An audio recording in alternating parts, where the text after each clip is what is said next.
আসসালামু আলাইকুম দর্শক শ্রোতা, সবাই কেমন আছেন? তো আজকে মনটা খুব ভালো আর কি। আজকে শুরুতেই হচ্ছে আমি একটু আপনাদের ব্রিফ করে নেই। আমার মনটা খুব ভালো আর কি। তো আজকে ডেফিনেটলি ভিডিওটা অনেক ভালো হবে আর কি। তো এখন যাচ্ছি হচ্ছে ইউনিভার্সিটিতে। তো ইউনিভার্সিটিতে যাওয়ার পথে হচ্ছে ভাবলাম যে ভিডিওটা করবো আর কি। এটা খুব ভালো একটা আইডিয়া। তো আমি শিওর এই ভিডিওটা হচ্ছে আমি করার পরে হচ্ছে এখানে এত পরিমাণ লাইক করবে, সেটা হচ্ছে আমি জাস্ট বলে রাখলাম আর কি। কারণ ভিডিও আমার যে টপিক সেটা টপিকটাও খুবই গর্জিয়াস টপিক। সেটা হচ্ছে আমি অস্ট্রেলিয়াতে হচ্ছে আমি কত ইনকাম করতে পারি, ঠিক আছে? সেটা মান্থলি ইনকাম কত, এটা হচ্ছে সবারই কিন্তু সবচেয়ে প্রথম চৌজবল কোশ্চেন আর কি, যে আমি আসলে ডেফিনেটলি কত ইনকাম করতে পারবো, ঠিক আছে? স্টুডেন্ট বিষয়ে গিয়ে আমি হচ্ছে মান্থলি কত ইনকাম করতে পারবো, এবং হচ্ছে আমার সেটা হচ্ছে যদি আমি আমার যে স্টুডেন্ট বিষয়ে যদি কোর্স ওয়ার্কে আসি, তাহলে কোর্স ওয়ার্কে হচ্ছে 24 আওয়ার্স রাইট, যেহেতু ওয়ার্ক রাইট। তো 24 আওয়ার্সে আমি কত ইনকাম করতে পারবো সর্বোচ্চ। আর সাথে হচ্ছে আমি যদি ফুল টাইম জব করি, যেমন ডেফিনেটলি আমি যেহেতু এখন যদি ফুল টাইম জব করতেছি, সেটা ফুল টাইম রাইট লাগবে। আর সেই ফুল টাইম রাইটের জন্য হচ্ছে আমাকে ডেফিনেটলি সেই কোর্সটা বা হচ্ছে সেইটা নিতে হবে, যেমন মাস্টার অফ রিসার্চ বা পিএইচডি করতে হবে আমাকে, ঠিক আছে? সেটা যদি আমি এনরোল হই, তাহলে আমার ফুল টাইম রাইট থাকবে। তো ফুল টাইম রাইট হলে ফুল টাইমের এগেছে হচ্ছে আমি কত ইনকাম করতে পারতেছি পড়াশোনা স্টাডি রেখে, কিপ কন্টিনিউইং, ঠিক আছে? পড়াশোনা রানিং রেখে আমি হচ্ছে ফুল টাইম জবে থেকেও আমার পার মান্থে কত ইনকাম আসতেছে, ঠিক আছে? তো এটাই আর কি। তো এখন সেক্ষেত্রে কিছু ক্যালকুলেশন এখানে আসবে। তো ফুল টাইম করতে গেলে আপনার হচ্ছে আপনার 8 ঘন্টা ফুল টাইম ধরে হচ্ছে 8 ঘন্টা আর কি। আপনার রেগুলার আমরা যেটা হচ্ছে বাংলাদেশে যেমন যদি চিন্তা করেন, বাংলাদেশে একটা জব যদি করেন, পার্মানেন্ট জব করেন, সেক্ষেত্রে কিন্তু আপনার ফুল টাইম হচ্ছে আপনার 7 দিন আর কি।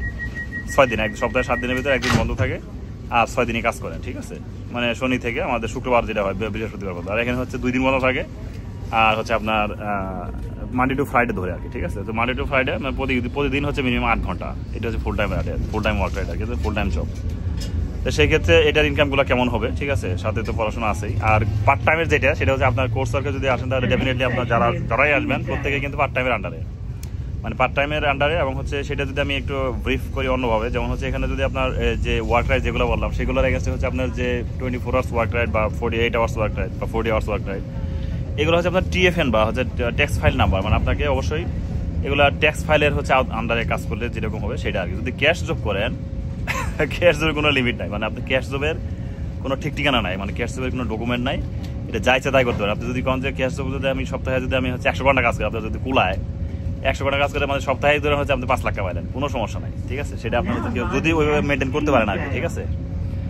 এটা ক্যাশ জবের কাহিনী এরকম আর কি, যে এটা হিডেন কেস আছে এখানে একটা।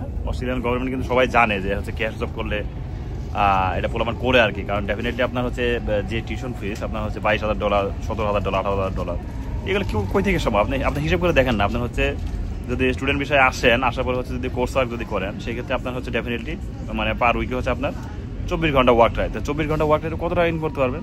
24 ঘন্টা হচ্ছে আপনার 24 ঘন্টা হিসেব করে আপনার যদি সপ্তাহে ধরেন, সপ্তাহে 2 দিন বাদ দিলে 5 দিন থাকে আগে, 5, 6, 30, দিনে 6 ঘন্টাও হয় না, 5, 5, 25, 25 দিনে হচ্ছে 5 ঘন্টা করে আপনার সর্বোচ্চ কাজ করতে পারবেন। তাও 1 ঘন্টা বেশি হয়ে যায়, চিন্তা করে দেখেন।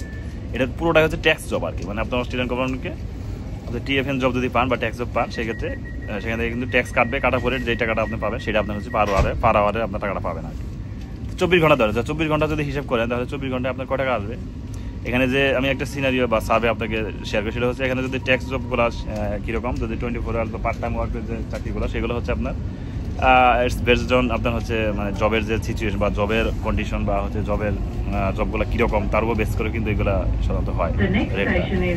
তো ডেফিনেটলি এটা হচ্ছে $24 থেকে স্টার্ট হয় আর কি। 24 এটা একটা রুলস আছে যে মিনিমাম 24 এর নিচে দেওয়া যাবে না, 24 বা 25। আগে 22 ছিল, সেটা এখন মনে হয় 24। এটা হয়তো আমার একটু মিস্টেক হতে পারে, এটা দেখে নিন নেটে। 24, সাপোজ $24, $24 পার আওয়ার, ঠিক আছে? পার আওয়ারে আপনি মিনিমাম 24 আওয়ার কোনো কোম্পানি যদি আপনাকে হায়ার করে বা কোনো এরকম কোনো জবে ঢুকেন, টিএফএন জব, ডেফিনেটলি সেটা হচ্ছে ট্যাক্স জব বা টিএফএন জব, বা আর এটা হচ্ছে আপনার হচ্ছে কোনো কোম্পানি জব হবে, ঠিক আছে? তো সেটা হচ্ছে আপনার 24 এর নিচে তারা দিতে পারবে না তো আপনাকে, ঠিক আছে? মিনিমাম 24, আর ম্যাক্সিমাম হচ্ছে যত হয় আর কি। তো এটা রেঞ্জ হচ্ছে 24 থেকে শুরু হয় সাধারণত, তারপর হচ্ছে রেঞ্জ আপনার 35 পর্যন্ত যায়, 35 পর্যন্ত হাই র্যাঙ্কের জব, ঠিক আছে? নর্মালি 24, 27, 28, ঠিক আছে? 30, 32 এরকম থাকে আর কি। তারপর 32 পার হলেই মনে করেন এগুলো হচ্ছে খুবই হাই কোয়ালিফাইড জব। সেগুলো ধরুন হচ্ছে পার্ট টাইম জবের কথা বলতেছি, সেগুলো ফুল টাইম না, আমি পার্ট টাইম জবের কথা বলতেছি। সেগুলো খুবই হচ্ছে মানে হাই র্যাঙ্কের জব হবে। সেগুলো যেমন যেগুলো হচ্ছে আপনার এইচ কেয়ারের জব আছে এখানে, সেগুলো কিন্তু মানে খুবই হাই ডিমান্ডের জব, মানে 40-40 উপরে যায়, চলে যায়। তো এইগুলো মানে স্টুডেন্টশিপ অবস্থায় কিন্তু এই জবগুলো আপনি করতে পারবেন যদি ওরকম আপনার হচ্ছে সার্টিফিকেট থাকে, ঠিক আছে। তো এনিওয়ে আপনার যদি ক্যালকুলেশন করেন 24 আওয়ার্স ইন্টু হচ্ছে আপনার হিসাব করেন না 24 ইন্টু 24 আওয়ার্স পার উইকে হিসাব করেন, পার উইকে স্যালারি হয়। তাহলে এক সপ্তাহে হচ্ছে 24 ইন্টু আপনার হচ্ছে মিনিমাম যে বেস পে, সেটা ধরেন হচ্ছে আপনার সাপোজ মনে করেন একটা মাঝামাঝি একটা পেরিয়ড ধরেন, সে মনে করেন আপনার 28, আমি যেহেতু এখন আমি যে জবটা করি সেটা হচ্ছে 28 বা 30 দেয় আর কি, 28-30 পরে আর কি আমার, ঠিক আছে। 8 ঘন্টায় 1 ঘন্টায় 28-30 পরে আর কি প্রতি ঘন্টায়, যেহেতু আমি মানে স্টুডেন্ট বিষয়ে আছি। আমি কিন্তু এখনও কিন্তু ফুল টাইম রোল জব করলেও আমি কিন্তু সেটা পুরোপুরি কিন্তু ফুল টাইম রোলটা আমার এখনও আমি পাইনি, কারণ হচ্ছে আমি সেটা হচ্ছে আমি জব করতেছি। একটা জব মানে হচ্ছে আমার কিন্তু এই জব সাথে আবার হচ্ছে স্টাডিও করতেছি, সেই ক্ষেত্রে আমার কিন্তু এটা পুরোপুরি হয়ে সারে না এখন। এনিওয়ে এটা ফুল টাইম জব, সেই জন্য হচ্ছে পে রেট একটু কম আছে আমার। আমি যখন হচ্ছে পরিপূর্ণ ফুল টাইম জব করবো, আমি হচ্ছে টিআরে যখন থাকবো, তখন কিন্তু আমার হচ্ছে পে রেট হচ্ছে মানে আকাশ ছোঁয়া। ধরুন হচ্ছে 60, আমি কিন্তু এরকম অফারও পাইছি $60 পার আওয়ার, ঠিক আছে। একদিনে 600। এনিওয়ে সেদিকে পরে কথা বলবো। এখন হচ্ছে আপনার হিসাব করে তাহলে 24 ইন্টু আপনার 30 ধরতে পারেন, 30ই ধরলাম, একটু হাই র্যাঙ্কের জবই ধরলাম। তো 24 ইন্টু 30, ঠিক আছে, কত হয় হিসাব করে দেখেন। সেটা হিসাব করে আমি একটু ক্যালকুলেশন